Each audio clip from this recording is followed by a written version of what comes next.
Friends, సెంచురియన్లో ఘోర పరాజయం తర్వాత దక్షిణాఫ్రికాలో టెస్టు సిరీస్ గెలవాలన్న భారత జట్టు కల చెదిరిపోయింది.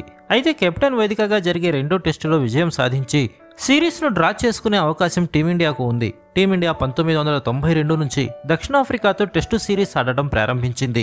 ఈ 31 ఏళ్లలో న్యూల్యాండ్స్ స్టేడియంలో భారత జట్టు 6 టెస్టు మ్యాచ్లు ఆడింది, కానీ ఒకటి కూడా గెలవలేదు. 2018, 2022లో క్యాప్టన్లో జరిగిన టెస్టు మ్యాచ్లో భారత బ్యాట్స్మెన్ల ప్రదర్శన చాలా దయనీయంగా ఉంది. క్యాప్టన్లో జరిగిన 2 టెస్టు మ్యాచ్లలో టీమిండియా 4 ఇన్నింగ్స్లు ఆడింది. అయితే ఇక్కడ అత్యధిక స్కోరు 223 పరుగులు మాత్రమే. క్యాప్టన్లో టీమిండియా 4 పరాజయాలను చవిచూడగా 2 టెస్టులు డ్రా అయ్యాయి. 2018లో 209, 135 పరుగులు, 2022లో 223 పరుగులు, 198 పరుగులు చేశారు.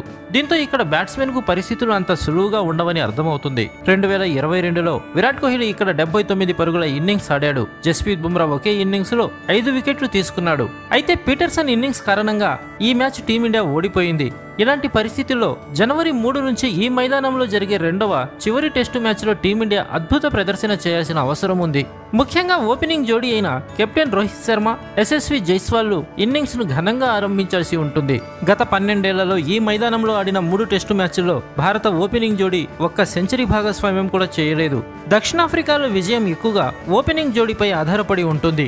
సెంచురియన్లో రోహిత్ శర్మ మరియు యశస్వి జైస్వాల్ ఈ స్థాయికి చేరుకోలేదు. మొదటి టెస్టు మ్యాచ్లో టీమిండియా ఓపెనింగ్ జోడీ మొదటి ఇన్నింగ్స్ లో 13 పరుగులు, రెండవ ఇన్నింగ్స్ లో 5 పరుగుల భాగస్వామ్యాన్ని మాత్రమే చేశారు. దాంతో టీమిండియా మొదటి టెస్టు మ్యాచ్ లో ఇన్నింగ్స్ 32 పరుగుల తేడాతో ఓడిపోయింది. న్యూలాండ్స్ లో కూడా గత 2 టెస్టు మ్యాచ్ల్లో భారత జోడీల ప్రదర్శన దయనీయంగా ఉంది. 2018లో మురళీ విజయ్, శిఖర్ ధావన్లు 16 పరుగులు మరియు 30 పరుగుల భాగస్వామ్యాన్ని చేశారు.